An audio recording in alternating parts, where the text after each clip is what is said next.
If you look inside your heart, you don't have to be afraid of what you are.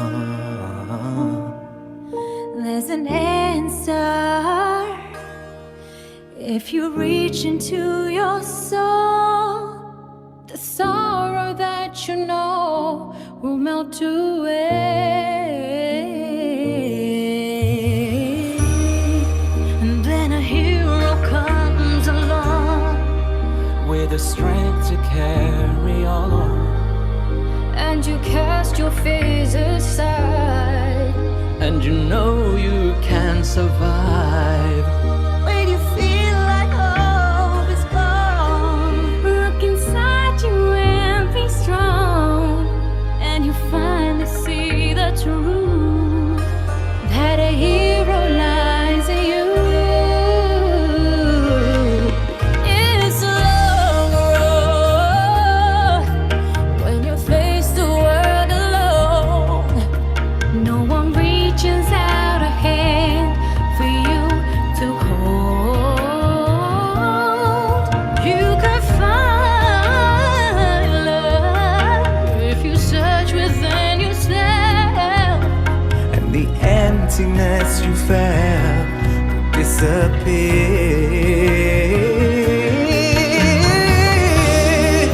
And then a hero comes along with the strength to carry on. and you cast your fears aside, and you know you can survive.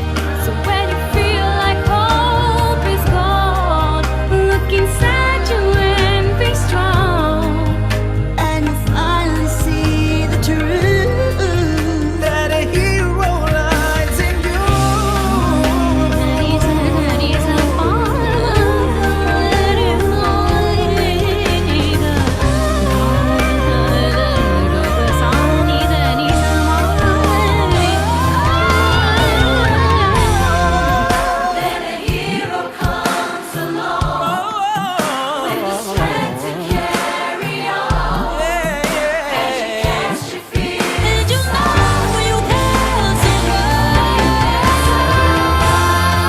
So when you feel like hope is gone, look inside you and be strong.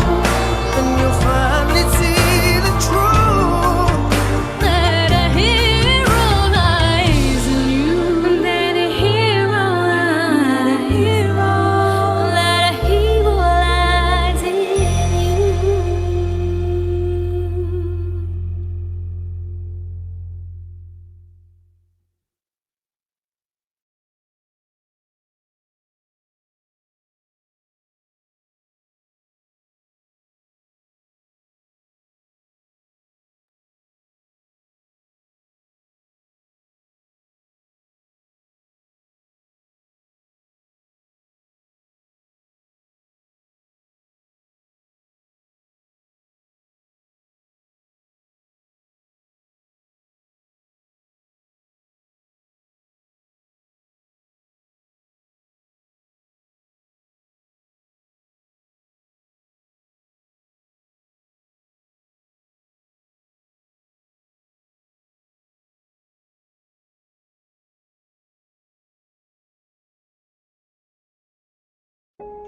Just is just a little word, but it excuses so much.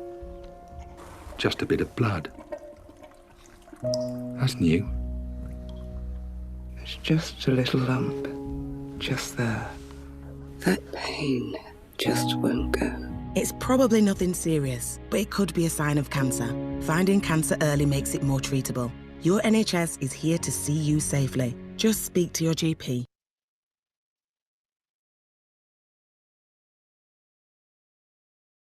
If you notice a change that isn't normal for you, contact your doctor. When you speak to the doctor's receptionist, they may offer you a phone or video appointment. Ask the receptionist what will happen and check roughly when the doctor will call you, that they have the right telephone number for you and what number the doctor will call you from. What to do if you can't connect or get cut off during the call. Let them know if you might have problems with phone or video.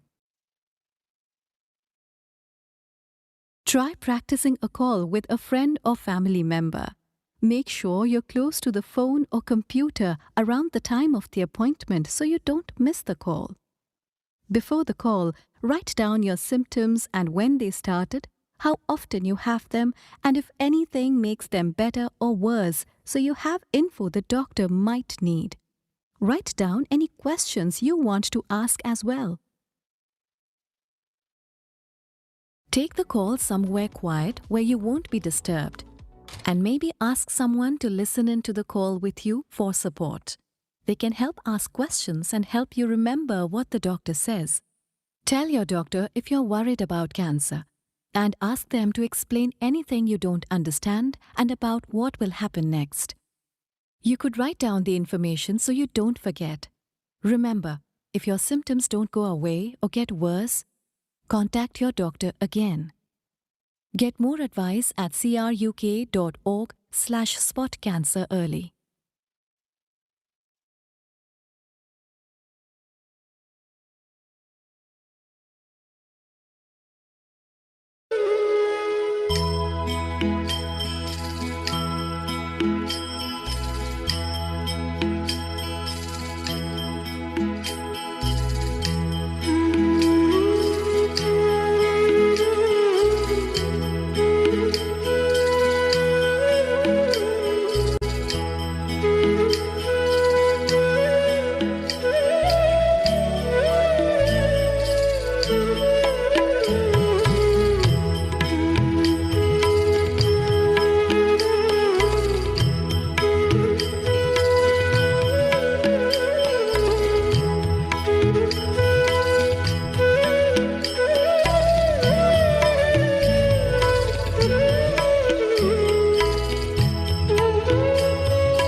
Just is just a little word, but it excuses so much. Just a bit of blood. That's new. It's just a little lump, just there. That pain just won't go. It's probably nothing serious, but it could be a sign of cancer. Finding cancer early makes it more treatable. Your NHS is here to see you safely. Just speak to your GP.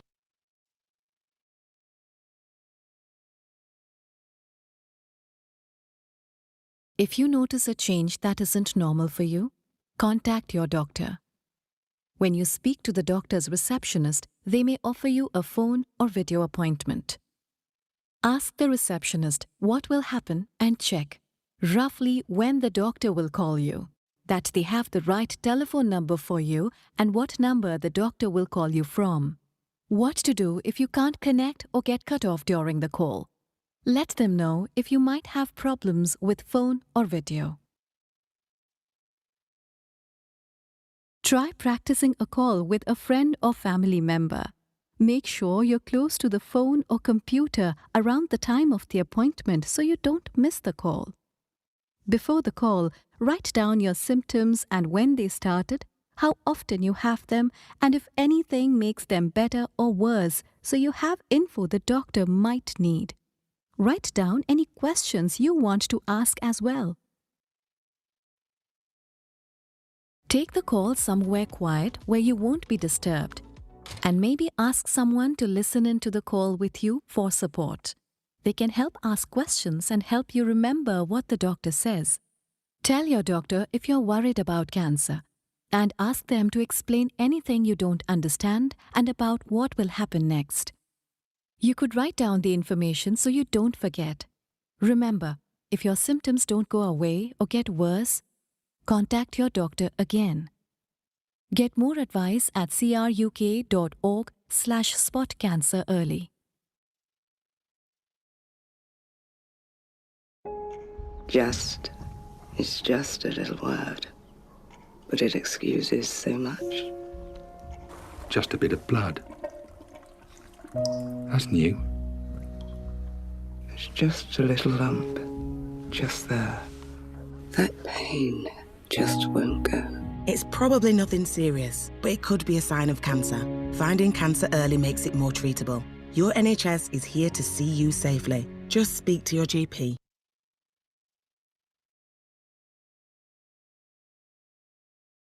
If you notice a change that isn't normal for you, contact your doctor. When you speak to the doctor's receptionist, they may offer you a phone or video appointment. Ask the receptionist what will happen and check roughly when the doctor will call you, that they have the right telephone number for you and what number the doctor will call you from. What to do if you can't connect or get cut off during the call. Let them know if you might have problems with phone or video. Try practicing a call with a friend or family member. Make sure you're close to the phone or computer around the time of the appointment so you don't miss the call. Before the call, write down your symptoms and when they started, how often you have them, and if anything makes them better or worse, so you have info the doctor might need. Write down any questions you want to ask as well. Take the call somewhere quiet where you won't be disturbed, and maybe ask someone to listen in to the call with you for support. They can help ask questions and help you remember what the doctor says. Tell your doctor if you're worried about cancer, and ask them to explain anything you don't understand and about what will happen next. You could write down the information so you don't forget. Remember, if your symptoms don't go away or get worse, contact your doctor again. Get more advice at cruk.org/spotcancerearly.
Jai Jinendra, everyone. Pranam and welcome. My name is Rajvee Punatar, and I'm a research scientist at the Francis Crick Institute in London. On behalf of One Jane and the Jane Health Initiative team, I'd like to welcome you warmly to this webinar, Let's Talk About Cancer. So I'd like to start, as we do for all of our events, by first reciting the Navkar mantra.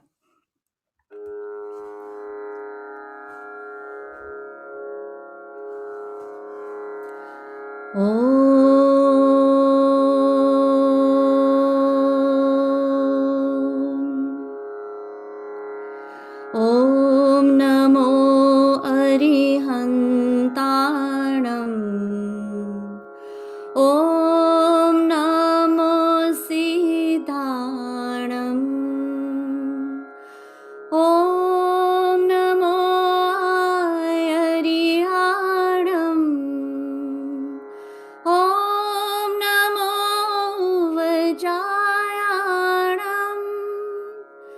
नमो लोये सवसाहुणम् एसो पञ्चनमोकारो सवपावपणासनो मङ्गलाणञ्च सवेसिं परमं हवै मङ्गलं परमं हवै मङ्गलम्.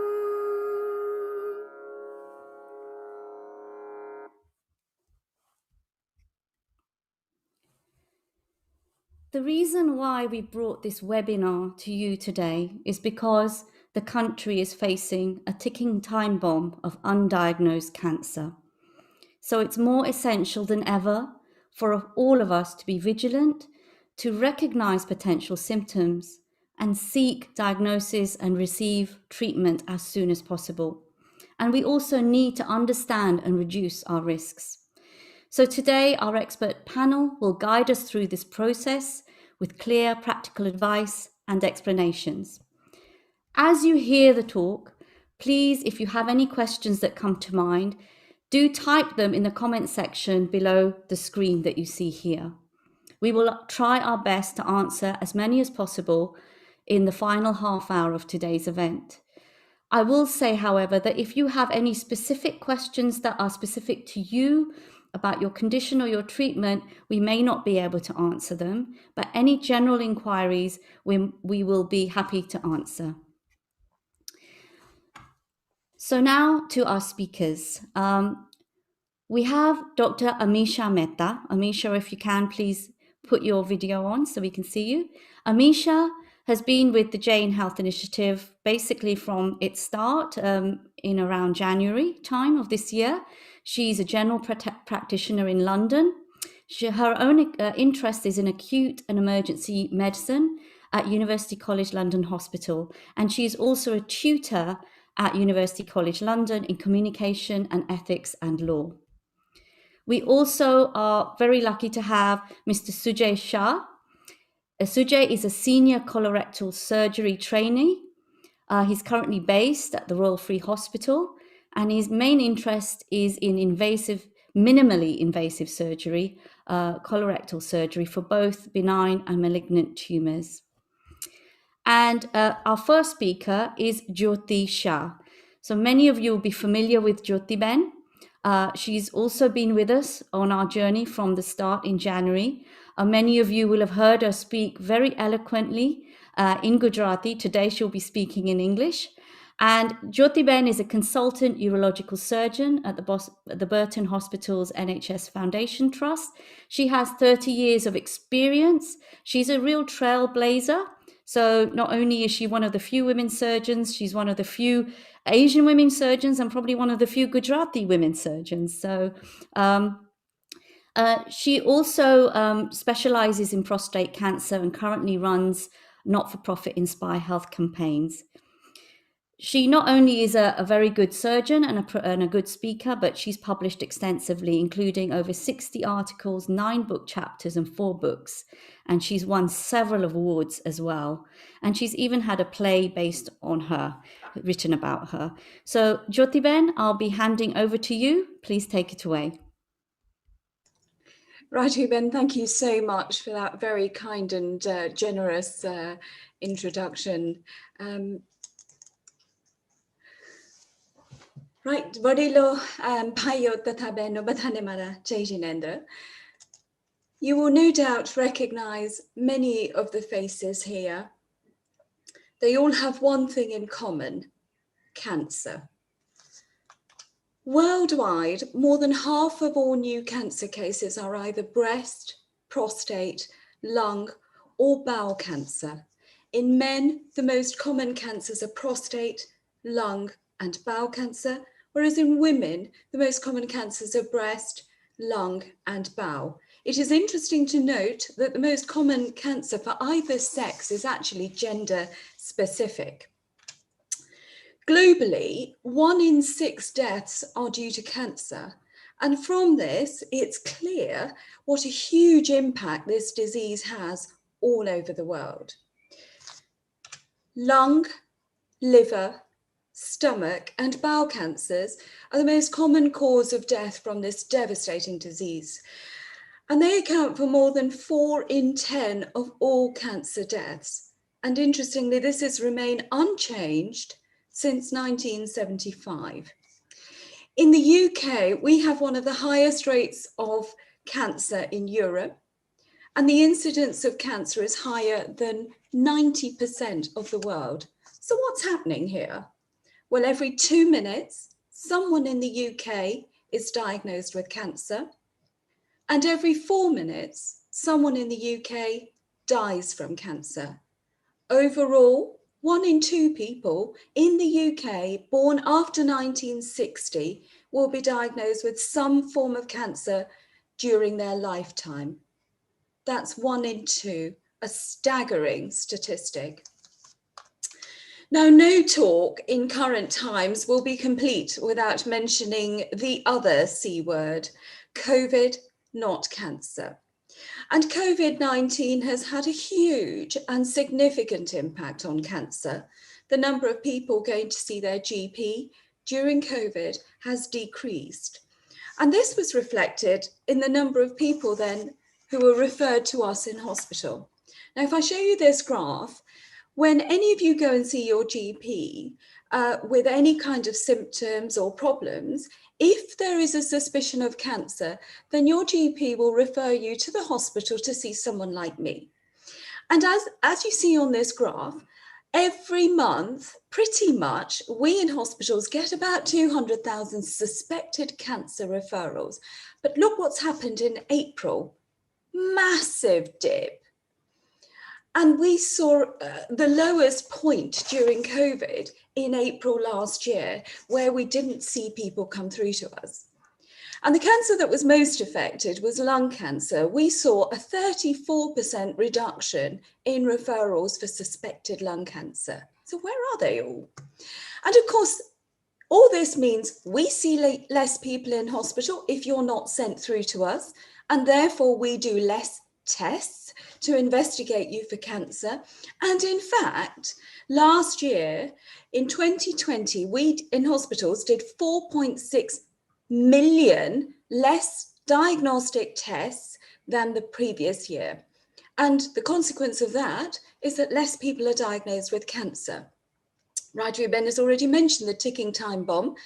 Well, in 2020, we diagnosed 45,000 less people with cancer than we expected and predicted. And unfortunately, this is the net result, isn't it?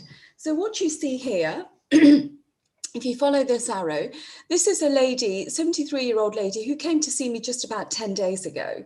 And for 3 to 6 months, her left shoulder was in pain. She couldn't lift it, she couldn't move it, and she was being treated as though she had a frozen shoulder. Her pain got worse and she came in as an emergency. And what you see where this big red arrow is, this big lump here. In fact, this lump was so huge, you could see it here from the end of the bed. And there's no doubt that is cancer. It's not just cancer, that's cancer that's spread. And therefore, we cannot cure her. So the question is, where has this come from? So when I requested a CT scan,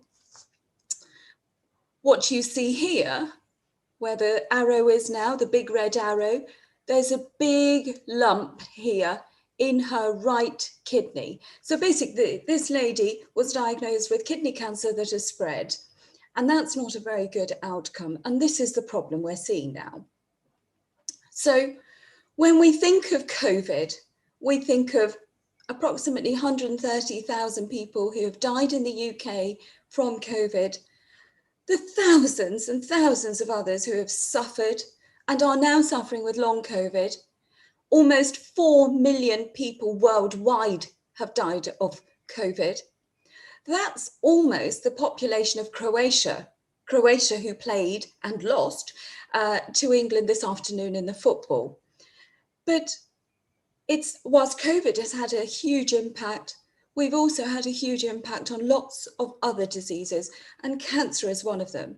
And certainly in my career, I am now seeing more cancers that have spread than ever before. So I urge you all, if you have any symptoms, please do go and see your GP at the earliest opportunity.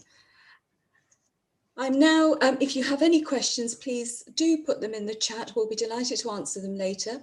I'm now going to introduce Rajvee Ben again, who of course needs no introduction, and she's going to tell us what is cancer. Thank you, Rajvee Ben.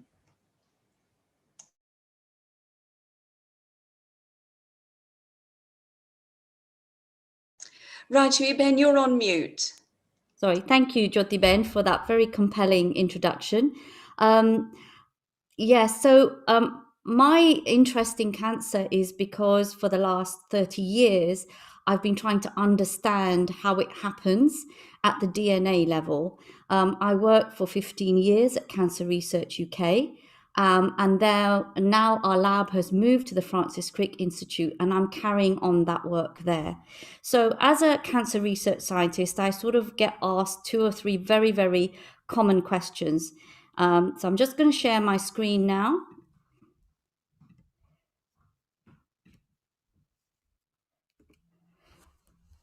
And the first one is, why do we get cancer? How do we get it? Where does it come from? So before I talk about cancer, I need to talk a little bit about DNA, because that's sort of where it starts. So just to remind everyone what DNA is, and there's a little picture of it on the side there. It's a long molecule that contains each person's unique genetic code. And if you were able to look under a microscope, this is sort of what it would look like. It's sort of like a twisted ladder that we call a double helix. And all of us have 2 meters of DNA in each one of our cells. And in order for it to fit, it has to be twisted and bundled up and scrunched up into what we call chromosomes. And they look like an X shape under a microscope that you can see there. And we have 23 pairs of chromosomes in our bodies. You inherit half of your DNA from your father and half from your mother, and sections of the DNA that hold instructions to make proteins, which are the engines of our bodies, are known as genes. So the DNA is divided up into genes. And humans have about 25,000 of them. So what's the link between DNA, genes, and cancer? Well, some genes control how much each cell grows and divides. And as Jyoti Ben showed you those scans of the kidney and of the shoulder, most of our organs, they have a certain size and a place they need to be in our bodies, and the cells know how much to grow and divide, and that's what's controlled by genes. But sometimes what can happen is, if the genes become defective, then the cells will start to grow uncontrollably, multiply, and then form what we call a lump called a tumor. And on the side there, that you can see here, a little diagram, all the pink cells are the normal cells, and the blue cells are the cancerous cells that are all misshapen and growing outside of our normal tissue. And if we don't treat cancer in its early stages, it spreads, just like it did in that poor lady's, and from her kidney to her arm. And what cancer cells do is they actually starve our bodies of all its nutrients, all its oxygen, because they keep growing. And in the end, that is, what kills people. So, like I said, these cancerous cells happen sometimes because genes that normally control cells growing and dividing become defective. And the defects or faults in these genes are what we call mutations. So where do these DNA mutations come from? Sometimes people inherit faulty genes from their parents. An example is the BRCA2 gene, which is associated with breast cancer. So if people inherit this gene, it doesn't mean they'll definitely get cancer, but it gives them an increased risk of having cancer. The other way you can get defects is because as our cells grow and divide, they have to copy the DNA in them, so the DNA gets passed on to the new cells. And this process occurs several million times each day in the human body, and sometimes mistakes come in. But one of the main ways that DNA mutations that cause cancer come about is due to DNA damage. And this is due to internal and external factors. So what do I mean by DNA damage? So here again, I've got a picture of a cell, as you can see, and coming out of it, we've unwound all the DNA, and this is how it would look up close under a microscope. And there's some types of damage here. So in green, there's a double strand break because both the strands are broken. Here's just a single strand break. And then there are these other types of damage that can occur. And how often does this happen? Well, you might be shocked to know that each day, the DNA in each of our cells undergoes 35,000 different types of damages. That's a lot of damage. And in fact, this was a shock to many scientists as well, because they thought DNA was a very stable molecule. It obviously isn't. So what causes all these different types of damages? Well, there's obvious ones that we know cause cancer, like smoking or having too much alcohol. Then there's others that we also know about. For example, ultraviolet radiation from the sun, which is why we should wear suntan lotion. Then there are things in our foods and chemicals in our environments that if we have overexposure to can also cause DNA damage. There's things like radiation. So even x-rays that we often need for medical reasons, if we have too many of them, there's a risk that they can also cause DNA damage.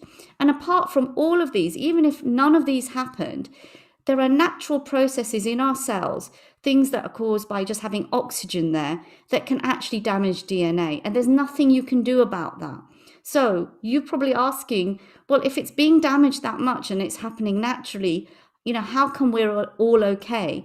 And the reason is that our bodies are really good at actually repairing this DNA. And they have a large, what we call a molecular toolbox, lots and lots of different proteins that continually look for and repair DNA damage. And because we have this, it keeps all of our genetic information intact. It prevents cancer most of the time. It slows aging as well. So I've told you that we have DNA damage and we have repair, and repair is absolutely essential. And this is just an example of one type of damage. I'm showing you this because this is the type of damage that me and my colleagues in my lab at the Francis Crick study. So this is a double strand break. Now, although I told you thousands and thousands of types of damage happen in a cell, this only happens 10 or 20 times, but it's almost lethal. And there's a pathway here called the DNA repair pathway, homologous recombination. It's got many, many steps. It involves about 20 different proteins, but eventually this DNA double strand breaks gets repaired and then everything is fine. What happens if something goes wrong in this pathway? What happens is one of these proteins or the gene that codes one of these proteins gets mutated, like BRCA2 there. Well, the pathway stops working and we're left with broken DNA, and this can lead to cancer. And mutations in the BRCA2 gene are obviously known to increase the risk of breast, ovarian, and other types of cancer. They can also lead to a disease called Fanconi anemia, where people have deformed limbs, but they also have a risk of cancers. They usually die young from them, and a common one is leukemia. And this picture at the top in gray is basically showing you chromosomes taken from the tissues of someone who's got Fanconi anemia, and what you can see is their chromosomes are broken where the blue arrows are, and that is because of this double strand break. So the reason we know all about how cancer works, the fact that we even know that DNA gets damaged, that it gets repaired, is because of scientists. It's because of scientific research. And these are two colleagues that I work with at Cancer Research UK. They're both Nobel Prize winners. Thomas Lindahl actually was one of the first people to suggest that DNA was damaged so much, and he actually discovered one of the early DNA repair pathways. And Sir Tim Hunt actually was one of the people that showed that proteins control how cells grow and divide. And if you remember, I told you when that process breaks down, cells start to grow uncontrollably. So we've spent a lot of time as scientists, between us on that photo, probably 100 years of research there of the three scientists, billions of pounds on research. And this is one of the other questions I do get asked. Why have we not cured cancer yet? So before I answer that, I want to say we have come a long way, because cancer survival rates in the UK have doubled in the last 40 years. So in the 1970s, if you got cancer, you had a 25% chance of surviving 10 years. Today, that figure is 50%. So we have been making progress, but there's still no cure. And why is that? And the reason is cancer is a complex disease. It's not just one disease, because as I've told you, it's caused by mutations, and many different mutations exist that can cause cancer, and it happens in different parts of our body. Also, cancer cells within a single tumor, they're not identical. They themselves keep mutating. They're really, really good at staying alive, cancer cells. They just persist, and often treatments can stop working. So to summarize what I've told you now, cancer is caused by defects on our genes, which we call mutations. And when these happen, they can make our cells grow uncontrollably and form a tumor. The mutations in our genes can come about when our DNA is damaged, and it doesn't get repaired. Most of the time it does, but sometimes it escapes repair. And then the other thing I want to say is the longer we live, the more mutations we accumulate, and the less efficient our bodies become at dealing with them. Just like, as we age, our joints hurt or our memory goes, our repair processes also start to fail.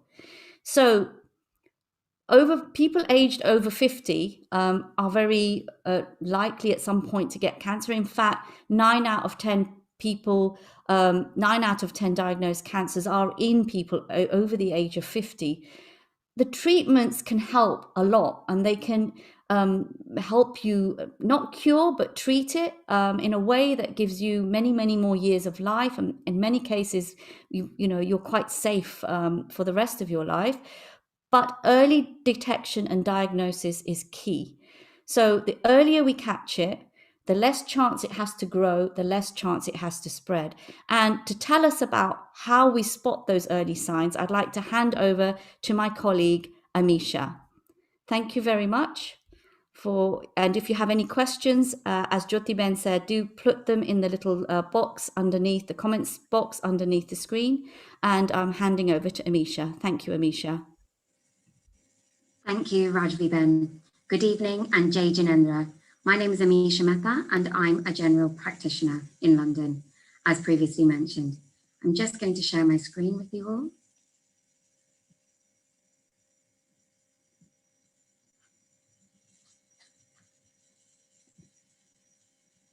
So today I will discuss early detection of cancer and its importance, the main signs and symptoms, what I want you to be aware of, the referral process, and the UK cancer screening programs. So how do you know if you have cancer?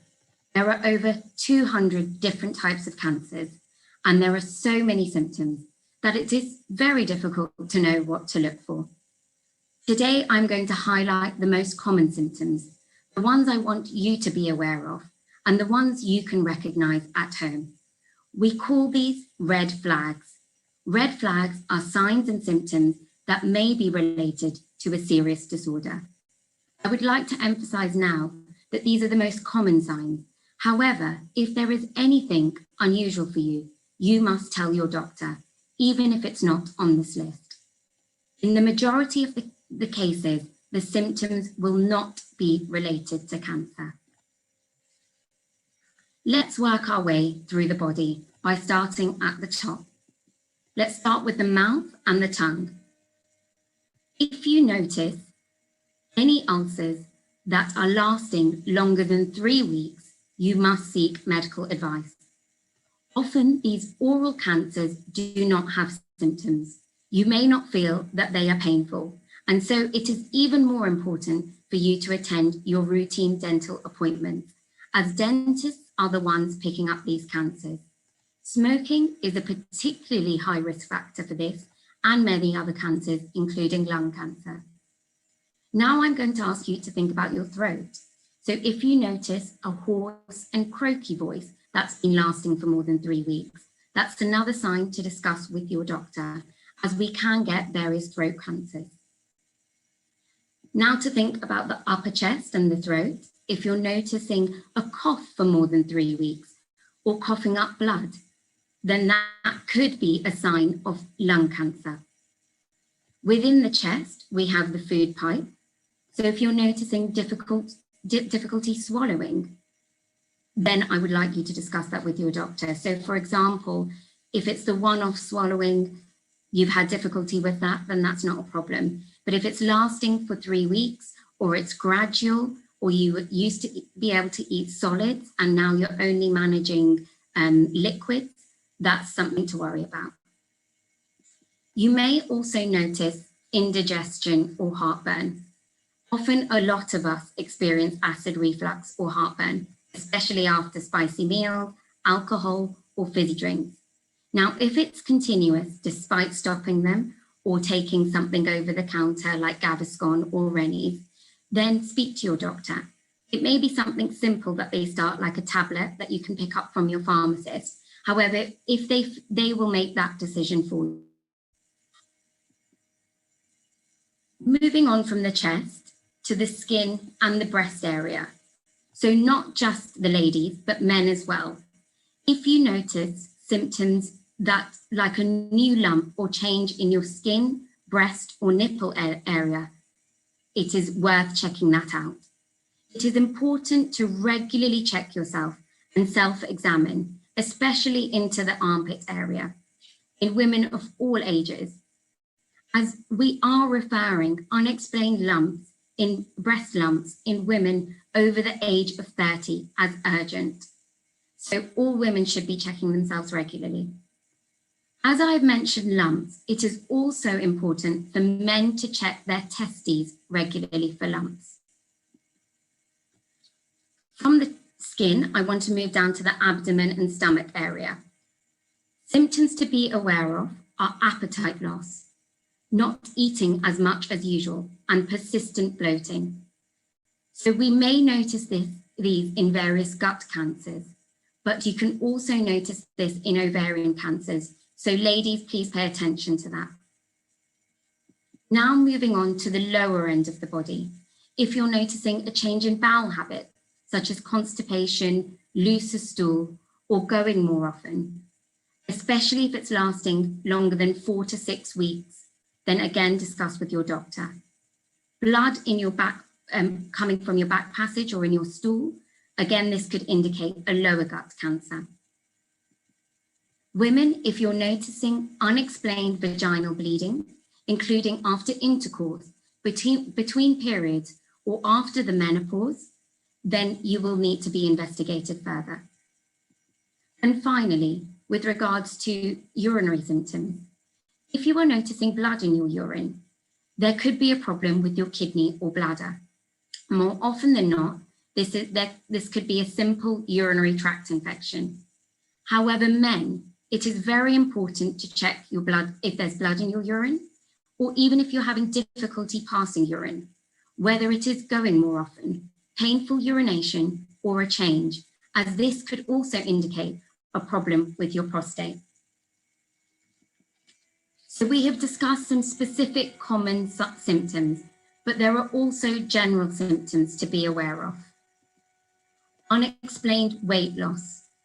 So if you're now not eating as much and you're noticing, so not if you're dieting or exercising and you're losing weight, but if you are eating all the normal amount and you're losing weight, or somebody has noticed you're losing weight and that's not normal for you, please discuss that with your doctor.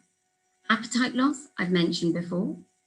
Fatigue, so extreme tiredness. So not if it's by the end of the day and you've had a really hard day's work, but if it's by the middle of the day and you're still doing your normal activities and you're much more tired than normal, then that's something to discuss.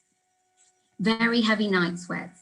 So ladies, you may notice this if you have the menopause.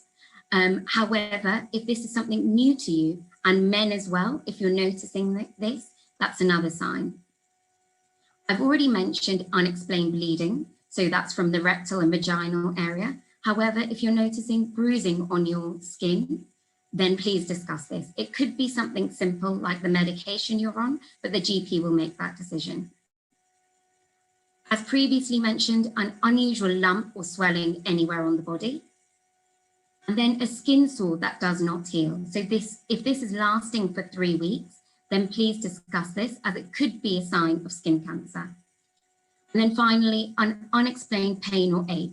So not after exercise or after if you've had an injury, but for example, what Jyoti Ben mentioned, that there was a lump on that lady's shoulder and it was painful, and that was a sign that had been lasting for longer than 3 weeks, so she needed to be seen.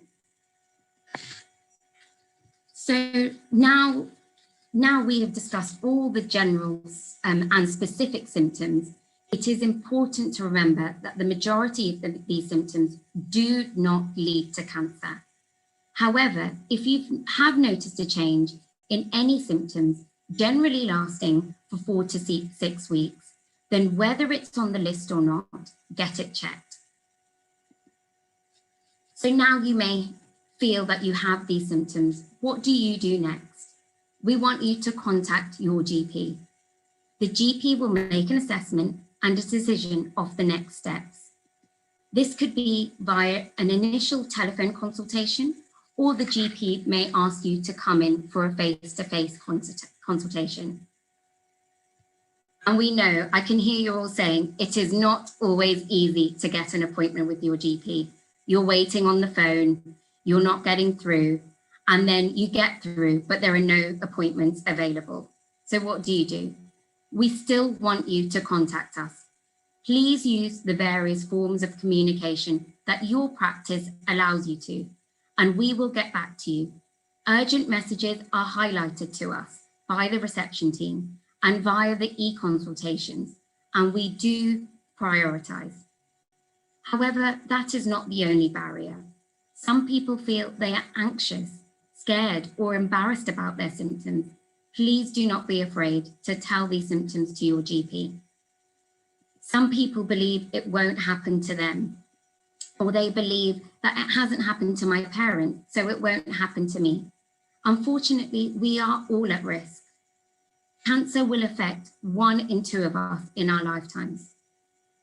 In some cases, we are just unaware of the problems. For example, 1 in 5 people are unaware of mouth cancers. I've mentioned mouth cancers quite early on in the talk, so hopefully you are all aware of this. But just please remember, we don't know everything as people, so please be aware of the signs and symptoms that we've already discussed. I want to remind you that you are not wasting our time, so we do want to hear from you. And finally, please tell us all the symptoms. You may not think that they are important, but it may be a key symptom for us to know. So back to the referral process. Once the GP has seen or spoken to you, and if they are concerned about cancer, they will refer you on. They will decide if you need that urgent referral. And this is called a 2-week wait or the 2-week rule. Again, I want to stress the majority, more than 90% of these referrals will come back with no cancer. There are 2 important things to remember with this referral. You must stay in your local area to receive and attend your appointment for those 2 weeks. They may even call you on the weekend. And if you have not heard by 2 weeks, please contact your GP reception to find out why this is the case. So we've mentioned early detection and knowing the symptoms, but there are already systems in place to make sure that we are protecting ourselves at an early stage. These are the UK cancer screening programs. So what is screening and why is it important? So screening is testing apparently healthy people for signs of disease. And it is really important because it detects cancers at an early stage, it prevents cancers from developing, and treatment is most successful if caught early. In this country, there are 3 cancer screening programs. The first one is the bowel cancer screening program, and it is a home stool kit test that is delivered to your house. It's for everyone between the age of 60 to 74, and it occurs every 2 years. The next cancer screening program is for breast cancer. So that's for all females aged 50 to 70 to their 71st birthday, and that's every 3 years. And that's a scan of the breast known as a mammogram. And then finally, the cervical screening program is for all females between the age of 25 to 64, and that is every 3 years. After 50 years, it is every 5 years, and that involves a cervical smear. If you have not heard from or received a letter with regards to this, please contact your GP to ensure that your correct details are on the system. I would like to summarize with these take-home messages. Be aware of these common signs and symptoms. Do not ignore them. Contact your GP to discuss these symptoms. Do not be afraid. Early detection is key to improve overall outcome, so do not miss out. And remember, you know your body best, so tell us if something is not right. So thank you. I would like to hand over to Sujay, who will discuss what happens when you're referred on. So you've seen someone like me, your GP, and then you're passed on to Mr. Sujay, who will see you maybe in his colorectal clinic or whatever other referrals you've been passed on to. Sujay.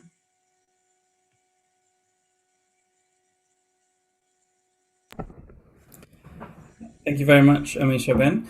Thank you very much, Rajvee Ben and Jyoti Ben before you.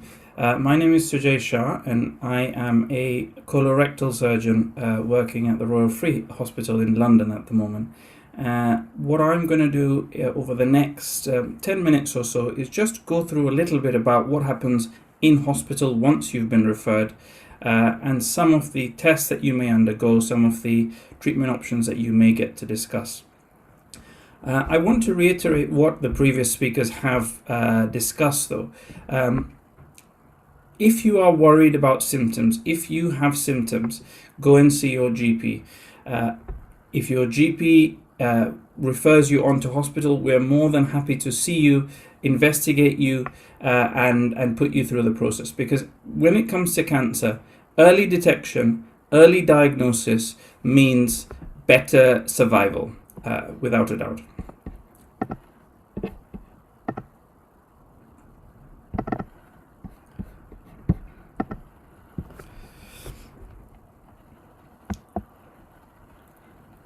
Once you are referred by your GP, we go through what we call the 2-week wait referral.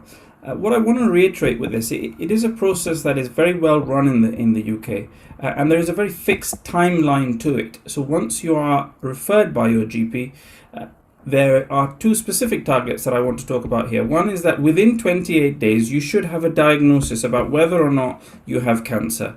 And within 62 days, you should have started your treatments. Now that may seem like a long time to some people, but actually there is a number of different steps that are undertaken in between your referral and your actual treatment start bit, which are very important. What I want to highlight and reiterate what Amisha Ben said is the majority of people that are referred through this pathway do not have cancer. So we pick up about 6.6% of people with cancer through this pathway. That means out of 1,000 people referred, only 66 will have cancer. The remaining 934 will not have cancer, and how they are dealt with depends on where you are referred to. Once you are referred and your initial appointment is made, you will go through to your first appointment. Now, it's important to highlight that first appointment is often with a doctor, but it not necessarily. It can be with a nurse or a different allied healthcare professional. Particularly with COVID nowadays, there's been a significant change to initial appointments, and whilst often you come into the hospital for a face-to-face appointment, this has changed to your initial appointment being either a telephone consultation or a video conference. The final thing to say is that you may go through a clinic that we call a one-stop clinic, where you come in, you have your initial history and examination done, followed on by the majority of our investigations carried out on the same day. In other cases, you may have your initial assessment done, followed by investigations repeated at a separate point. At your initial assessment, you will have, in addition to somebody talking through the symptoms that you have, a full examination, and that may include more intimate examination. So for example, if you have come in with problems with difficulty urinating and there is a concern regarding your prostate, you may undergo a rectal examination. If you have problems with breast lumps, you will undergo a breast examination at that time. In addition to the initial examinations, you will have some initial tests done, including urine samples taken and some blood tests taken, which get sent off to the labs. You may then be referred for additional tests, and there is a wide variety of these, but broadly speaking, these are split into scans or radiology types of tests, and there are lots of different types of scans that you may be referred for. Ultrasound scans, which you can see in the upper left corner.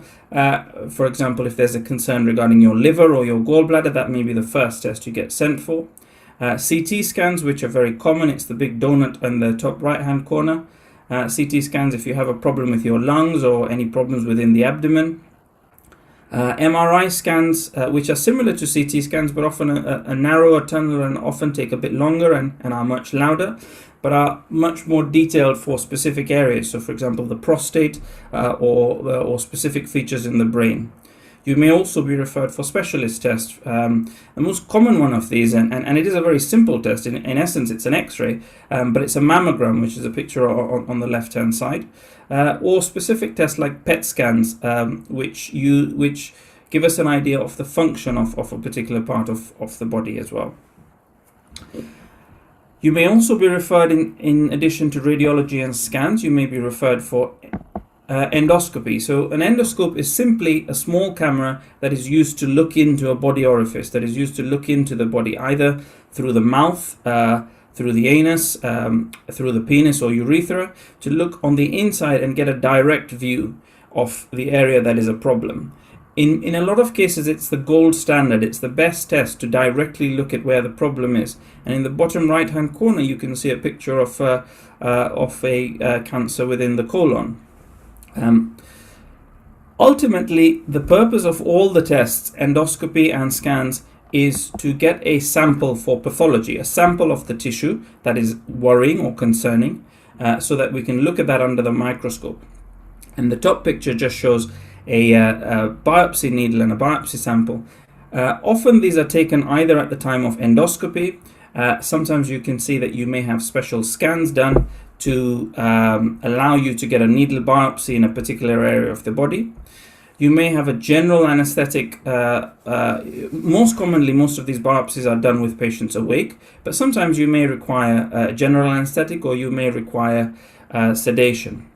Why is the biopsy important? The biopsy is important because it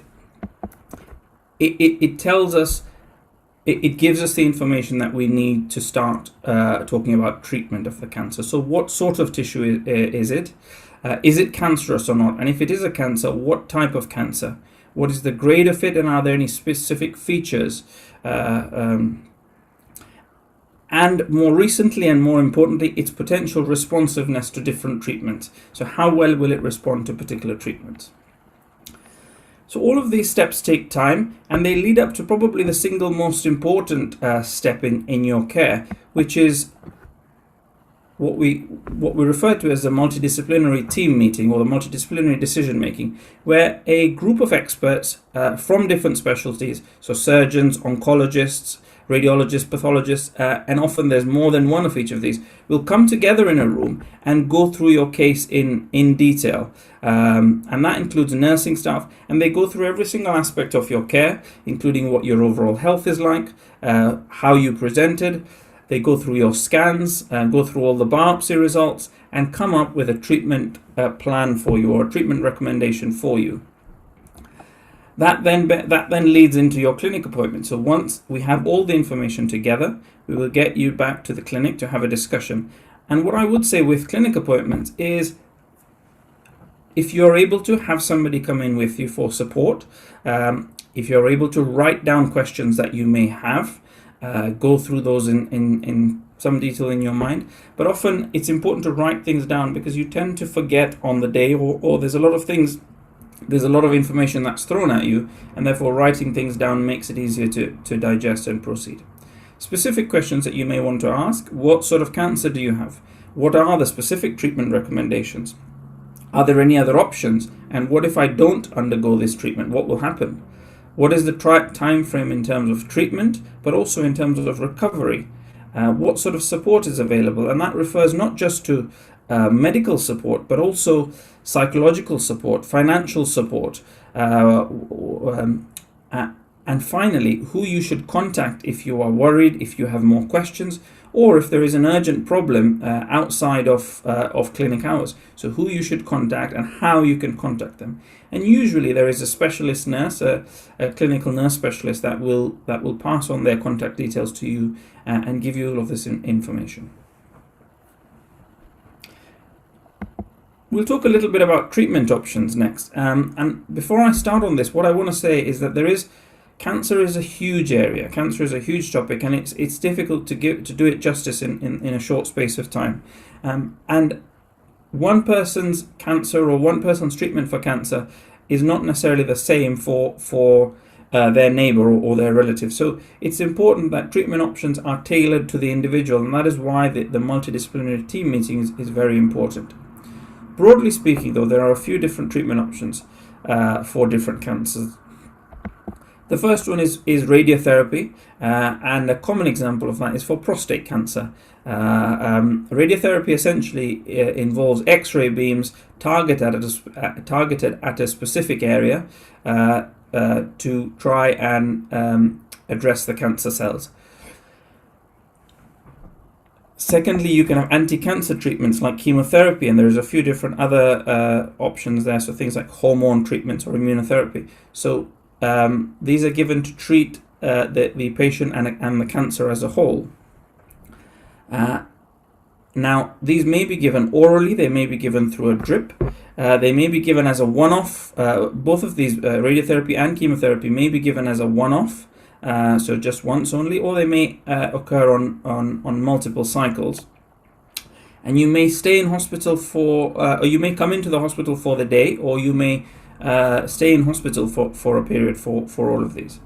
And the final thing to say is for certain cancers, there are specific treatments that are delivered only at specific hospitals. So you may not receive your treatment at your local hospital. You may have to travel to a more specialist center for your treatment.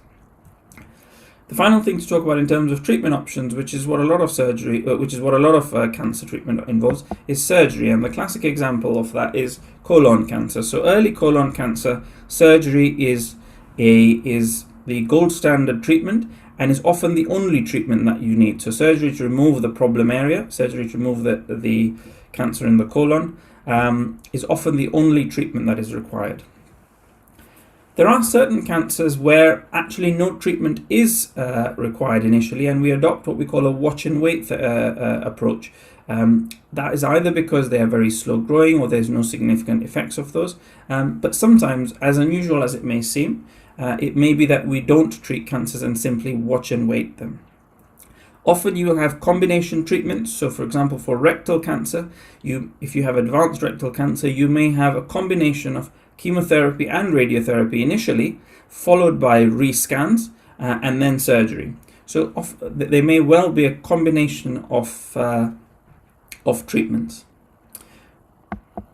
Once you've had your initial treatment, often the process is repeated regarding scans and staging, and you may require further treatment, as I've discussed. It may not be one treatment, you may have a number of different types of treatments ongoing.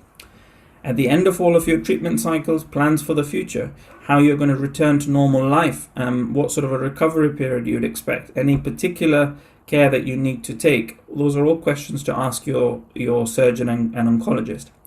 And finally, what is the process for ongoing monitoring and surveillance?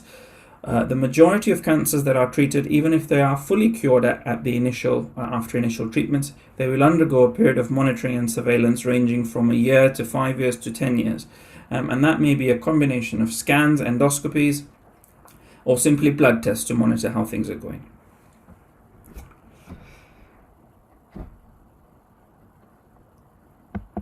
To summarize there, so as we've touched on a few times before, don't delay. If you are worried about specific symptoms, go and see your GP, get your GP to refer you to hospital for tests.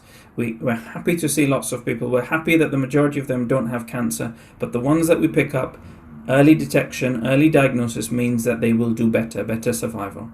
The majority of hospital referrals actually don't result in a cancer diagnosis.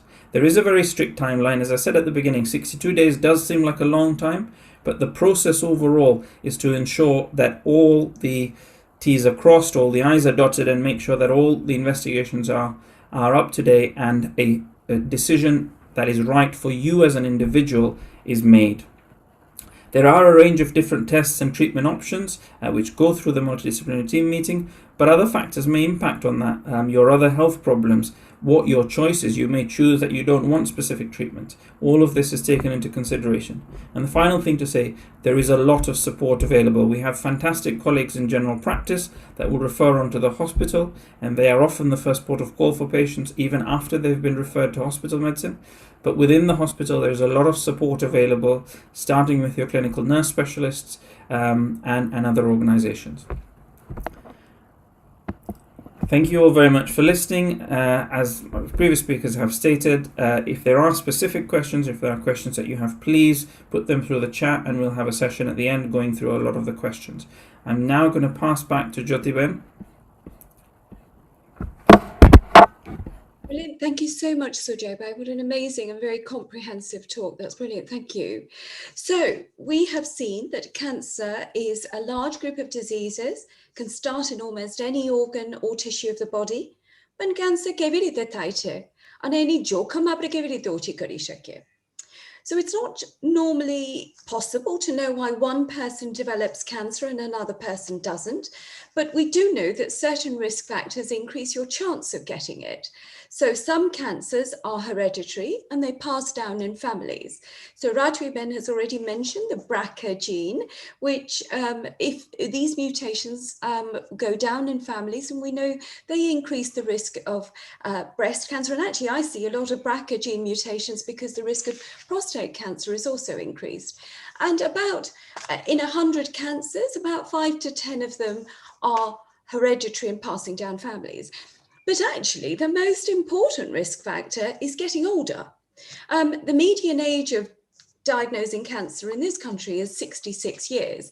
So just give you a few figures. The most common cancers, breast cancer, 62 years is the most median age, most common age for diagnosing them. Prostate cancer, 66 years. Lung cancer, 71 years. Bowel cancer, 67 years. And if we take 100,000 people who are under the age of 25, then less than 20 of them will get cancer.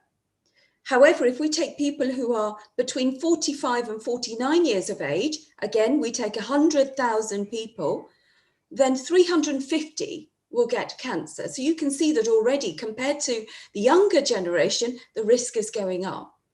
But actually, if we take people over the age of 60, all over the age of 60, 100,000 people, then the risk of cancer is over 1,000. So you can see that as we get older, then the risk itself of getting cancer is going up. There are, of course, some other risk factors, physical risk factors such as X-rays and in particular ultraviolet rays and the sun. Rays, sun rays from the sun. So if you imagine, you've got a fracture on your finger here, when you go for an X-ray, they will put black lead apron everywhere else and cover all the other fingers and then just direct the X-ray here. Why is that? Because the X-rays, if they scatter and involve the rest of your hand, will cause some damage. So that's why other parts of the body that are not included in the field will get covered up. Why do we not X-ray women, if we can help it, during pregnancy? Because we know the X-rays damage the unborn child. So physical rays, and in particular the sun. Biological, these are viruses like HPV, hepatitis B, hepatitis C, these can cause cancer. Chemical in particular,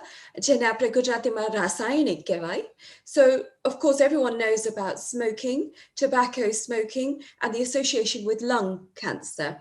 In fact, 7 out of 10 people who get lung cancer, we will find an association with smoking. And of course, આપણે જાણીએ છીએ કે ઇન્ડિયામાં તો જે તમાકુ ચાવે ને, તો એ તમાકુમાં રસાયણ આવે છે, and that can be the cause of mouth cancers, which happens a lot in India. Another risk factor is obesity. Obesity, i.e. being overweight, is associated with 13 different types of cancer. Drinking a lot of alcohol is associated with cancer. And I know someone has already put a question about alcohol intake in our chat. Processed meats associated with bowel cancer. And in fact, 30 to 50. So if we take 100 people, then approximately 30 to 50 of those people who died from cancer, those can be prevented by reducing these risks. So how can we reduce these risks? So the first thing is, of course, stop smoking. Somati pandar cancer smoking na karane thai che. So we can stop smoking, and again associated with 15 different types of cancer. And there are lots of literature available. You can see here, Cancer Research UK does some literature which helps you on how to be smoke free. Losing weight. As we've already said, obesity is linked with cancer, so many different types of cancer, breast, prostate. So lose weight, and the way to do that is exercise regularly. So exercising regularly reduces our risk of cancer. What is regular exercise? So 150 minutes a week of moderate exercise, or 75 minutes a week of vigorous exercise. And of course, with that will come a healthy diet. And again, there's literature about eating and drinking healthy available. More fruits, more vegetables, reducing processed foods and reducing processed meats. Of course, reduce your alcohol intake. And the government says less than 14 units a week. Biological risk factors being the viruses I've already mentioned. So of course, children are offered the HPV vaccine at about 12 to 13 years of age, so they should take that. And hepatitis B vaccine is offered to babies. So again, we must make sure that our babies are getting these vaccines. Sunshine, and of course it's been a beautiful day and a beautiful weekend, and we all want to go out there, and everyone tells us, particularly through COVID, we need vitamin D, and in order to have vitamin D we need the sun. But the sun is at its peak around midday, and the x-rays, they're really strong between about 10 o'clock and 4 o'clock. So we need to protect ourselves from skin cancer. And the way to do that is so stay in the shade, cover all your exposed areas, wear a wide hat, sunglasses to protect your eyes, and you must put sunscreen, lotion with SPF protection,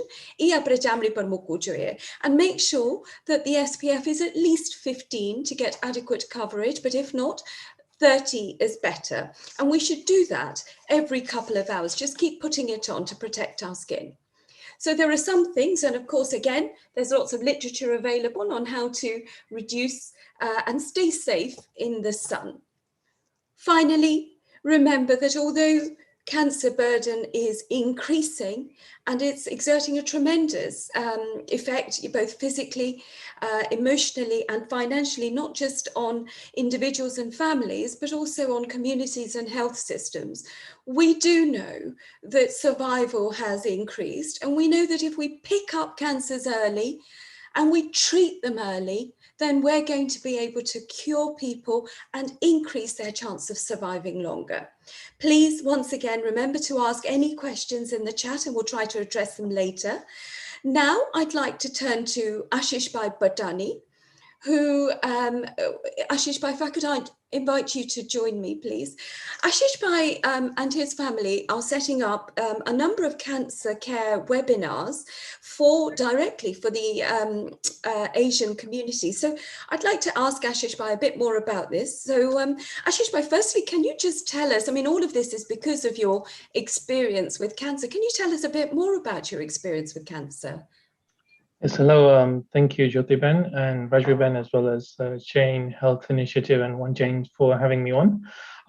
Yes, there's something like 2.5 million people in the UK living with cancer, and that's looking to go up to 4 million within 10 years. So a lot of people are impacted by cancer, and unfortunately, our family has been impacted by cancer from both my parents' side. So my mum has lost 2 younger brothers to cancer at a very young age, and from my dad's side, I've actually lost 2 cousins this year alone to very aggressive forms of cancer. So it's, I mean, clearly with COVID restrictions and lockdowns, it's been particularly harder because we've all become spectators. We can't even go and visit. We can't even provide any sort of support in a physical sort of sense to sort of our own family members who are going through this. So it's made it that much more difficult for everyone. And we've been working with Macmillan for over a year now, and they provide a lot of good support to people who are going through cancer and fighting cancer. So basically, my wife and I have decided like we want to just try and help in some way that we can to raise awareness about the range of support which is available for cancer patients, but also cancer patient and their family members as well, because often within the Asian community, we all live in close-knit families and multi-generational households, and a lot of support is available, and we wanted to raise awareness about that. So that's kind of where we're sort of coming in from. That's amazing. Thank you. That's such a wonderful thing to offer our community. And I'm so sorry that you've been plagued with so many cancers in the family. That's really tough to go through. And you're right, we need support, right? And not just the person going through cancer, but the ripple effect to the families. And it's so important to offer that support. So that's amazing. Can you tell us a bit more about the webinars that you've actually arranged? Yeah, sure, of course. So the webinar series kicks off this coming Thursday, 17th of June at 8 p.m. UK time. And as I mentioned, it's really to raise awareness about the range of cancer care and support which is available. Our focus is the Asian community because it's got its own special needs, as I mentioned earlier, like multi-generational households. But we're going to be covering a range of topics which will kind of start from when somebody's received a diagnosis. So today has been really great listening to everything people can do to prevent cancer and also look at the red flag symptoms, you know, to spot cancer early, because that will help enormously. But the unfortunate reality is, you know, 1 in 2 people will be impacted by cancer. And what happens once you actually get a cancer diagnosis and what kind of support there is. And that support can be from a physical support, but also mental health support, also workplace support for cancer patients, because it's something some people have to live for many years as almost a different way of life that they've been used to previously. So there's a range of supports available, and we're going to be working with Macmillan to kind of highlight some of this information. It will be available in English, Gujarati, and Hindi, especially because some elder members of the community obviously may benefit from hearing it in their local sort of mother tongue rather than English. So we'll have a lot of information. We will be speaking to cancer patients, their family members, as well as experts, as well as people from Macmillan who will be imparting their knowledge and experience on this webinar series. And the particular focus is around support and what, you know, range of help which is available, because often when you're going through this, like we've been going through, we're kind of a bit lost sometimes, not knowing what we can do, where we can turn for help, and often it's just a phone call away, but people are not aware of it, and that's what we want to try and raise some awareness about.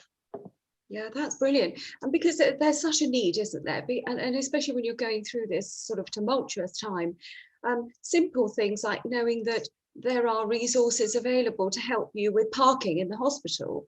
You know, people don't get told that, do they? So no, I think it's amazing. So that's brilliant. Thank you so much, Ashish Bhai.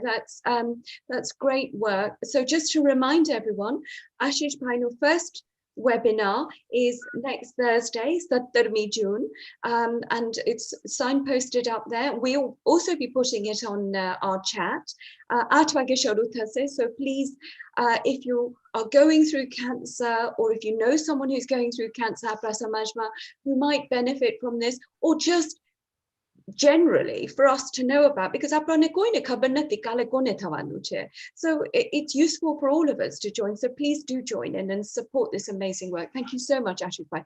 Right, so I'd now like to hand back to Rajvee Ben. Thank you very much.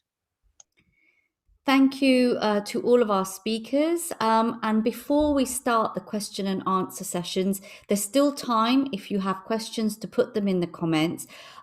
Just to reiterate, if you have very personal questions, so personal to your own health that may need specific guidance, then please talk to your GP. Our panel will not be able to answer them today. We can take general questions only. So I just want to remind everyone, today's webinar has been recorded, so you can watch it back if there's something that you didn't understand or you want to look at again. If any of your friends or family were unable to watch, they can use the same link that you used to watch today to look back at the video as soon as we finish. It will be on view on YouTube. As well as today's webinar, if you go to the One Jane UK website //health, all of our past webinars are there as well. So we covered topics such as mental health, diabetes, aging and balance. Some of them were in Gujarati, some were in English. Of course, there's a lot of COVID ones there. So you can look at and watch all of those from the One Jane website. There were some sources mentioned today. We mentioned, and some of our slides had them, there's extra information from the NHS website, from Cancer Research UK. If you want to understand how some of the symptoms are, the red flag symptoms, all of those sources and that information we've put together in one document, and you can actually see the link to that in the description box. We'll also be posting it around about now in the comment section, so you can look at that, as well as the medical form that Sujay mentioned as well, that you can download and put all your medical details in. And lastly, I'd just like to mention that today's webinar is actually the last in this current series. We hope to be back after a short summer break, but we really would like your feedback. We want to understand how you found our webinar, how was the length, how was the coverage of the topic, the language. Do you have suggestions of what you'd like to see in the future? So for that, we would really like to ask you to complete a survey. The link is also in the description box, and we are posting it now in the comment section. Will only take 5 minutes, but it really helps us know what our future direction should be, and it lets us know how we are doing. So please do fill that in. So now I'm going to hand over to Suraj Bafna, who will be moderating our Q&A session. Suraj has also been with the Jane Health Initiative right from the beginning in January. He's a musculoskeletal physiotherapist in London with over 6 years experience. He currently works in Brent. He's leading a team of advanced practitioners, and not only that, he does a lot of seva work as well. Not only is a member of the Jane Health Initiative, he's a treasurer of Jito UK and also an executive member for the Shri Navayug Jain Pragati Mandal. So Suraj please come forward and we'll go into our question and answer session now. Thank you, Rajvee. And thank you to the other speakers. It was very well explained in very simple terms. We've got a lot of questions, so I'm going to go through with each one of you, and feel free to feed in if there's anything, if someone wants to add on to the answer given by the other speaker. So Rajvee, the first question is for you. Yeah. Someone's asked us today, is cancer contagious? No, it is not contagious. You can't catch it from someone else. There is no evidence for it. So that's one of the myths. So no, you can't catch it from anyone else. Yeah. And the second question is also for you. Can stress lead to cancer?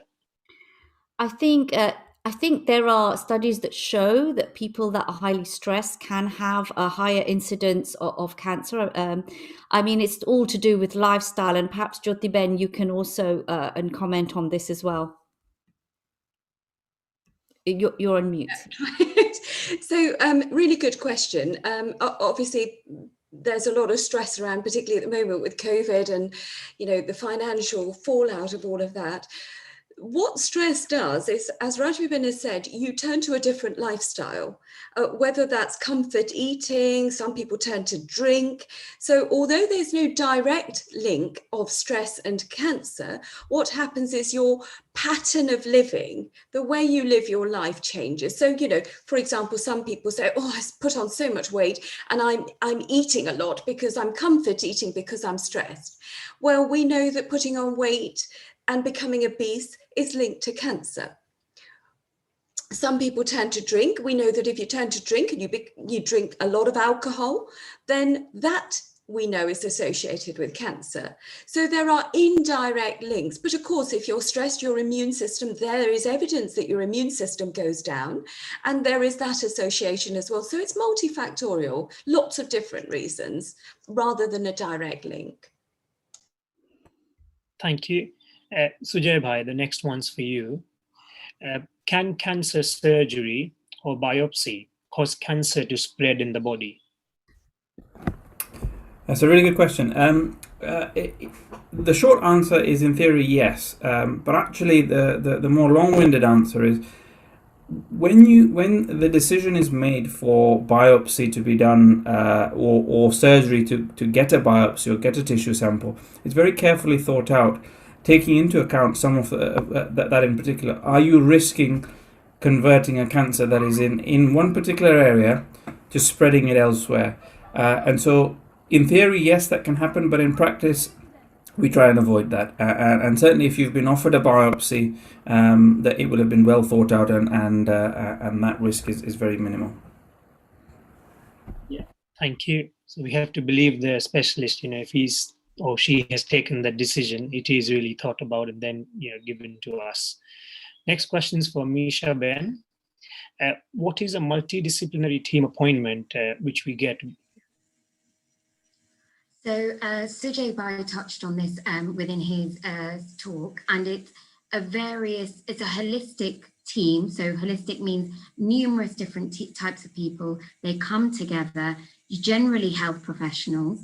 So it could include the cancer specialist, could include the GP, also the family members come in, and also depending on what type of cancer that you do have, they'll have physiotherapists present, psychologists present, and people, if it's to do with the gut, they may have food specialists or swallowing, the SALT team, which is a speech and language team, present. So all these professionals come together to help you to discuss what's going on, the management, the treatment team, the treatment going forward, and take it from there. So you've got lots of input to make sure that the right decisions are being made.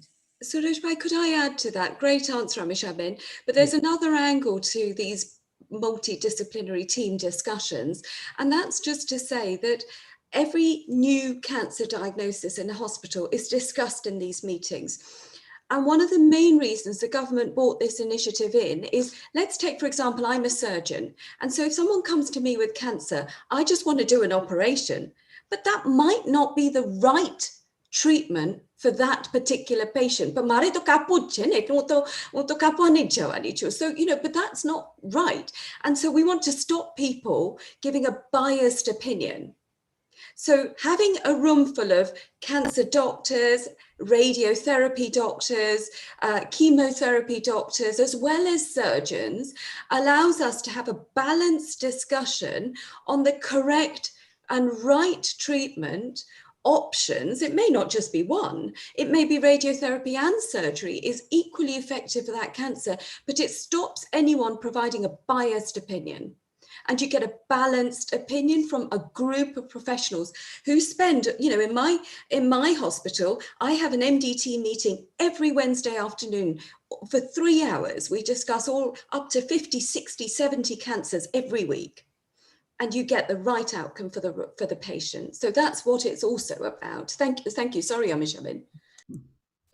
As a patient or a survivor, I think it's really reassuring. We have to have the confidence in the team who is looking after the patient that yes, they will give the best. So all these discussions with all the specialists is for the best of us. Thank you, all of you, for that. The next question is for Rajvee Ben. So if UK has such a high number of cancer issues, is there something specific here that is harmful? And if there is something, then how do you deal with it? Wow, that's a really interesting question, and I don't know if I know the answer for that. I'm not sure if it's to do with things not being picked up early or people not coming forward, or I'm not really sure what it is. I mean, I'm wondering whether Sujay Bhai and Jyoti Ben might have be able to answer that better. Sujay Bhai, you want to add to that? On mute.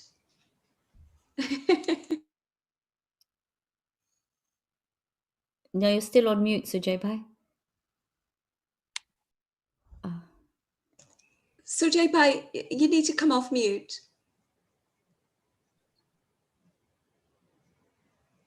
Can he not hear us? Having a nice conversation with himself.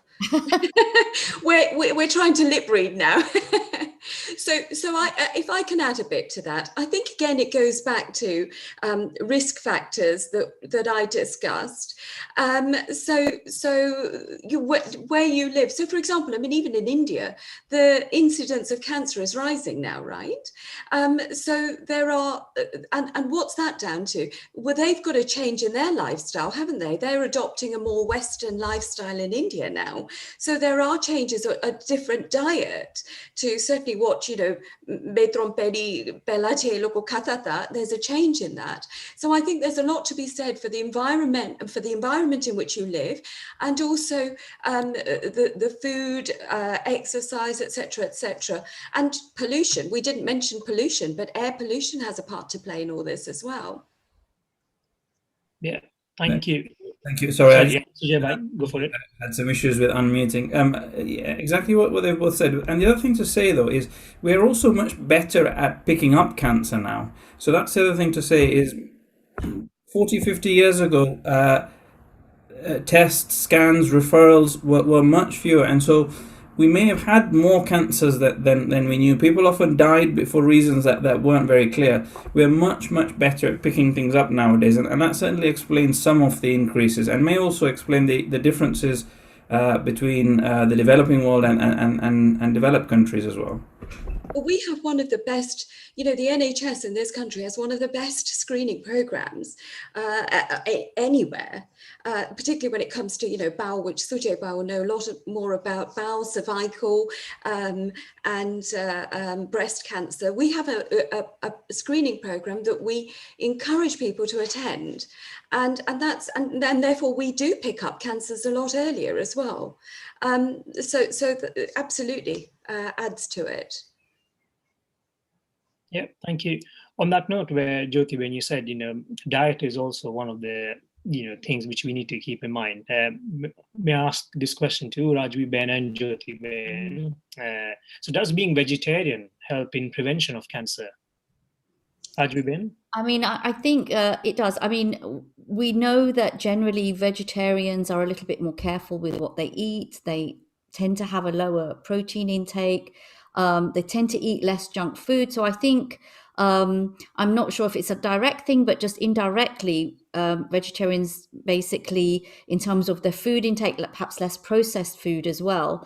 Therefore, perhaps in that sense, their risk is lower. Jyoti Ben, would you agree with that? Yeah, so it's interesting you say about protein, because so definitely agree that being vegetarian does have a lower risk, and a lot of that is associated with the whole thing of eating meat and eating processed meats, and grilling meats at really high temperatures causes carcinogens, chemicals that those chemicals that can increase the risk of cancer. So we don't have that in vegetarian food, right? talking about protein diets, there is also some evidence that high protein diets can actually slightly increase the risk of cancer. And the biggest, I mean, there's a plethora of knowledge about diet and cancer, but there was a study done in California, 6,000 people all over the age of 50, and they looked at, they all had a high protein diet, you know, these keto diets and what have you. And what they found was that there was a slightly higher risk of cancer in those people. But in particular, when they broke it down, those people who had plant-based proteins had a lower risk. So again, it's all down to this business of meat, right? So it's good to be Jane, it's good to be vegetarian. Absolutely, yes. Yeah, and I think they showed that it's the type of protein that somehow slows down the growth of some of these tumors. That's what that study found, which is quite interesting. So everything in moderation, right? Yeah, everything in moderation. Thank you. Sujay bhai, the next one's for you. So at what point is treatment not recommended or stopped for cancer? You know, the person who's asked has also mentioned that sometimes the treatment is debilitating and, you know, the side effects of the treatment is a lot. So at what point do we take this decision of, you know, not going ahead with the treatment, or is it stopped? Really good question, and actually something that you get asked quite often. I think I'll break that down. Actually, the first thing to say is before a treatment plan is made up for you, whether that's for an operation, whether that's for chemotherapy initially or radiotherapy, it does take into account or not just the cancer and the type of cancer that you have, but also your overall health, what your other health problems are, how those will impact on your fitness and then recovery from an operation or for chemotherapy. So that's the first thing. And I think if you are offered that as a recommendation, then a lot of thought has gone into that. Following that, there has to be a very clear discussion with yourself as the patient as to what is being proposed, are there any other alternatives, and the potential risks and side effects that you may expect from an operation, but also from things like chemotherapy or radiotherapy. And the bottom line is the choice is down to the patient. It is up to us as doctors to give you as much of the information as we can, but the choice remains with the patient. Having said that, so, you know, for example, with chemotherapy, we all think about chemotherapy, we think about your hair falling out. That's probably the most common image that comes to mind for a lot of people. But there have been such strides in medicine and options that are available that a lot of these treatments and medications are much better tolerated than they used to be, or they are given in conjunction with medications that help to suppress the side effect profile of the drugs. And so it, you know, there's not one type of thing that everybody will have with. Once you've started, and again going back to chemotherapy, it's constantly monitored. So how you are every time it's delivered, before it's delivered, how you're doing clinically, blood tests often, and if there is a concern that things are the side effects are much stronger or there's other problems ongoing, a decision or discussion will be had about stopping, and it boils down to risk versus benefit. Obviously, the risks of not having certain treatments or stopping certain treatments versus the potential risks of carrying them on. So it's a process that's continually in under review. Let's put it that way. And as the patient, you can come along and say, well, actually, I'm really struggling with this. What can we do? Or is there, and often there's other drug regimes or there's other drugs that can be added in to help with that. Suresh, may I just add to that? The other thing that we often offer our patients is to enter clinical trials, because part of our group, you know, the multidisciplinary team, there will be research people there as well. And we will discuss what trials are available and open to what cancer. And we'll also offer that to patients. And if they, you know, again, as Sujay Bhai said, people have the choice. So we can say you can have this in the NHS, but actually in this trial, we might give you something different. And you know, remember, by the time we get to giving drugs to patients, they've been through the earlier stages, so we know it's relatively safe. So we're looking for different things by the time we're you know, giving it to people, not like the Northwick Park saga all those years ago. So it's, you know, it's a lot more controlled, yeah? So there's a different angle to that as well. Yeah, thank you. And there is also shared decision making, which is what we are saying, you know, that's what is one of the most important things within the NHS, where the patient is involved in his or her care. They can take the decision with the doctor, the surgeon, or the medical team. So yeah, that is good and that helps, and you know, you are involved. Next question is for Amisha Ben. So what does it mean when the tumor is benign? So when we look at tumours, we say whether they're benign or cancerous or malignant. And benign means that it's not going to spread throughout the body, and it's going to stay generally within that area. Often these cancers can be removed and you don't need as much heavy treatment. However, probably Jyoti Ben and Sujay Bhai will be able to add on to that as well. No, what you've said, Amisha Ben, is absolutely right. Basically, cancer is a gant ke, ne apne gant ke, to be jatni gant che. Sadhya gant ne asadhya gant. So the sadhya gants are basically koi elokoni je basic ma growth che gant che any simit hoy che. There's a limit, and it doesn't go beyond that limit. So bije kete nathi jatu. But the asadhya cancers, the malignant cancers, they break through. These cells are really nasty. So they break through into the blood. They break through into the lymph nodes, into the lymph, and they spread through the body in the lymph. So these spread, and we call that metastasize. So they go to other parts of the body. These are the cancers that basically, you know, cells need nutrition to survive, right? Normal cells and cancer cells. And eventually, normal cells and cancer cells, no competition sarjai. And of course, they take the cancer cells, normal cells, no portion lele. So the normal cells starve, these cancer cells thrive and they spread and they win.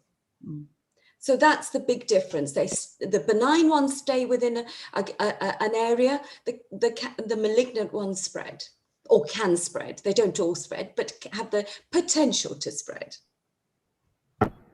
And I think the only thing to add to that, Jyoti Ben explained it really well, and there's nothing left for me to. The only thing to add to that is sometimes you don't know whether it's benign or malignant until you've not just the biopsy, but until you've actually taken it out, and then looked at it under the microscope all over again. So people will say, well, if it's benign, well, why do I need to have it taken out, or why do I need to have it removed? Sometimes it's in order to be clear and be sure about that as well. You answered the second half of the question, Sujay, but I was just going to ask you, what do we do with benign tumors?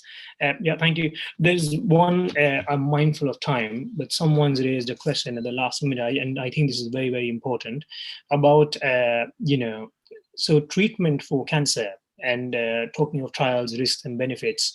Should we also try herbal medications, Ayurveda? In Kerala, I've heard someone, saying that you drink this. There's a fluid which is given and your cancer is going to go away. So I'm going to start with Rajvee Ben, and then I would like everyone's opinion on this. What do you think? I think the important thing as a scientist is whether it's Ayurveda or whether it's a synthetic drug. For me, it's whether in clinical trials it's been shown to work. And what I mean by clinical trials is you take two groups of people that are more or less identical. They have a similar age, weight, a similar way of living, and you give one group the medication or the Ayurveda, and you don't give the other, and then you see what the effect of that is. I know it's not always easy to do that in cancer patients, but those trials tell you whether the effect is by coincidence that one person takes it and one person gets better, or is it actually a real effect of that medication? I am not aware personally of any Ayurvedic medicines that are known to or accepted to treat cancer, but I put it to Sujay and Jyoti Ben, perhaps you have more information about that.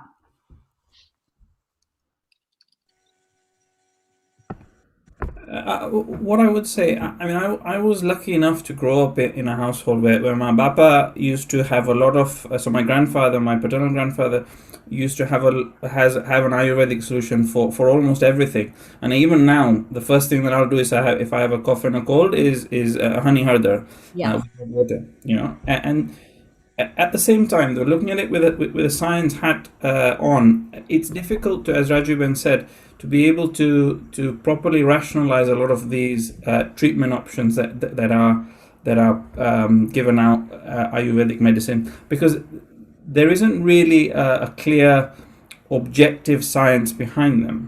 They may well work. There's a lot of drugs that actually bear their origins from herbs. And so they may well work, but there isn't really robust science behind them. And if you are looking at treating cancer as such, if you're looking at the difference between something that potentially is curable or treatable at this point, and making into something that may not be because of a delay, because you're trying something else, I would want to have something that has a kind of a robust, objective bit of science behind it. That's that's not to say that it's wrong or right, but for certain things, I think that in my mind, there's a. So in some cases, you can say, things like that, they may work or they may not do any harm. The only harm here is if you take a different course and it doesn't work, you've effectively delayed the treatment of the cancer, and it may have grown and spread. So, and that's a very personal thing, but that's the risk you take. And I think the difficulty is with all of these things, you never know what will happen otherwise. So you take a chemotherapy and followed by surgery, and that goes well. You would never know what happens as an individual, and that's also key. Is as an individual, it's got to sit right with you in your mind what you're doing. It's all right for me to say that these are the risks of you having an operation. Okay, I can list them around 1 to 10. There's a 10% risk of this happening. But it's, as much as I take it very personally, it's not my risk. It's a risk that the risk has to sit with the patient, has to be comfortable with taking the next few steps, and it's never easy. But that's the difficult decision. And some people will say, actually, yeah, you've talked me through all of this. I'm happy. I don't want to take any of this, and I'll go and try something that I've heard about, and that's okay. I would like to add to that as well. So with regards to Ayurvedic medicine, Chinese medicine, we as scientists, we're all very much evidence-based. So the trials that Rajvee Ben has mentioned. However, there is growing evidence. These medications have been around for thousands of years. And this is something that we're now teaching within the curriculum. And we're finding evidence for some of these medications. But I would like to stress that's only with evidence that we might go on to use those medications in the future. It's not, as we've said previously, just trying it out and seeing if it works.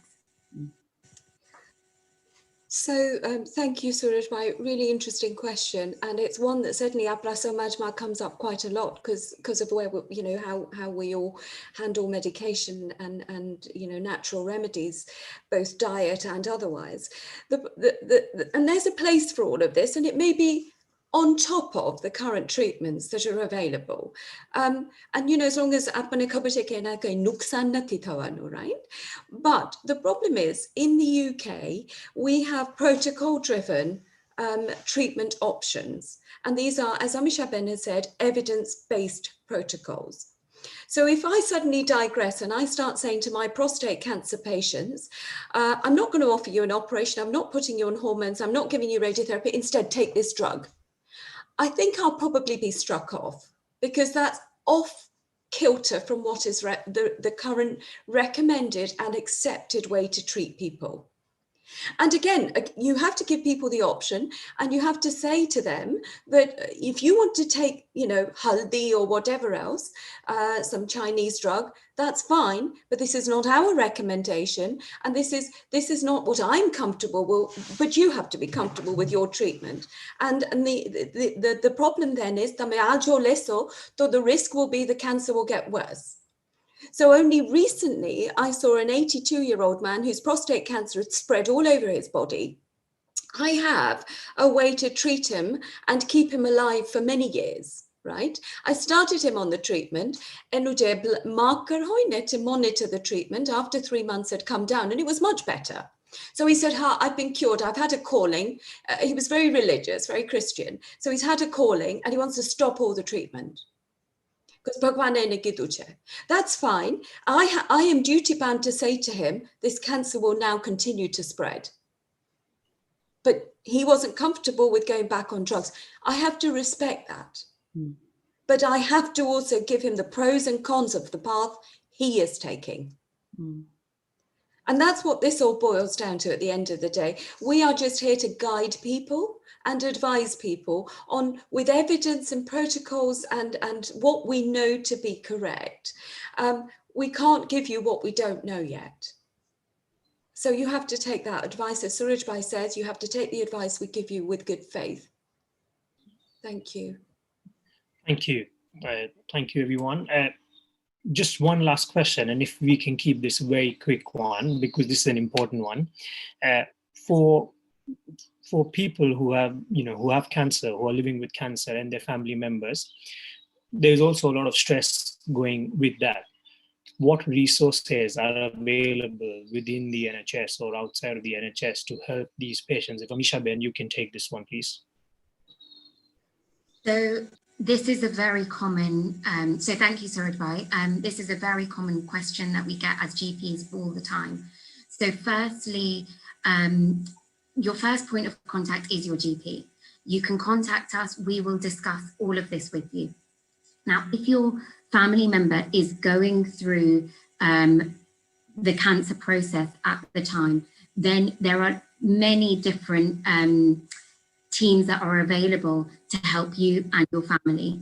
And that's where for example, Macmillan Cancer can come in, various other, Cancer Research UK. There are numerous charities out there that can help you and your family.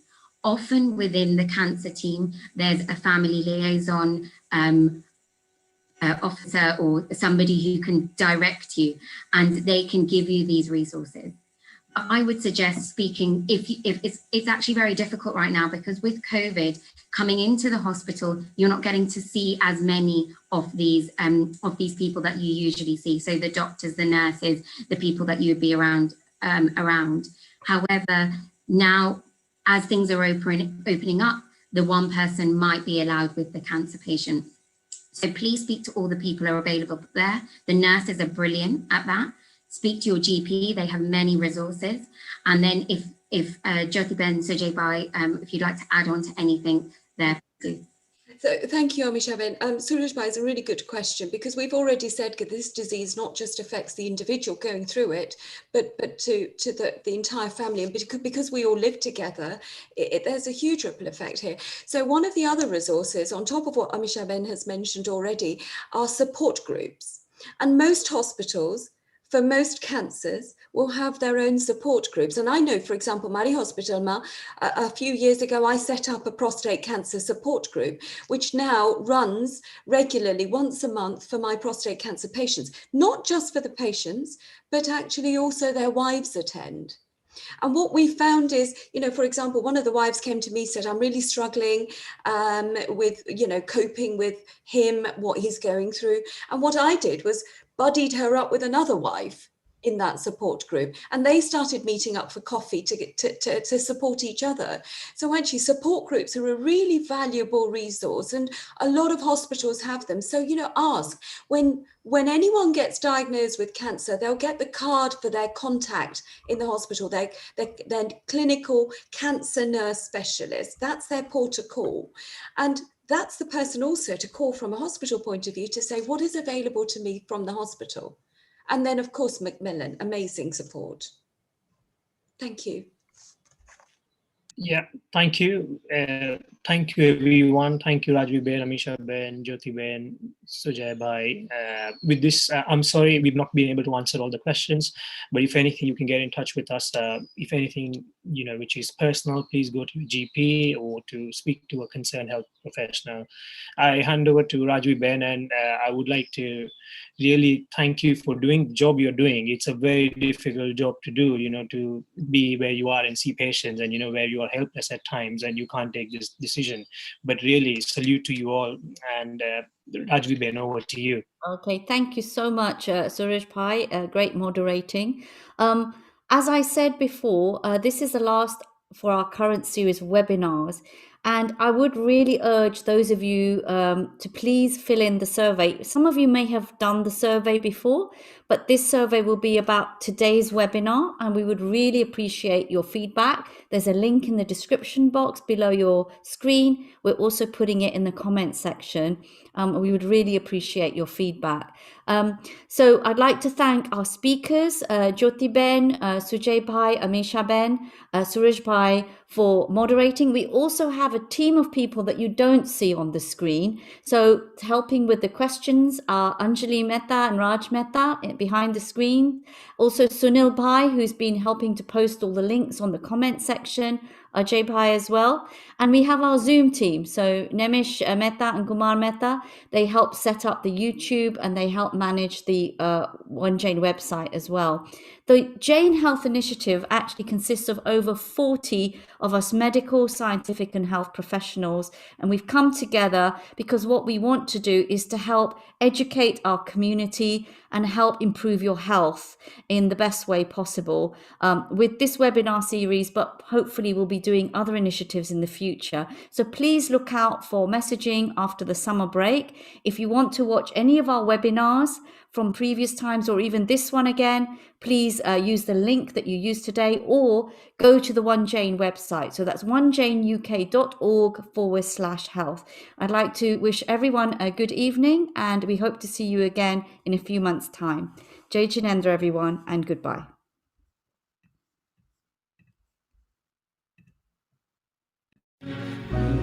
Thank you.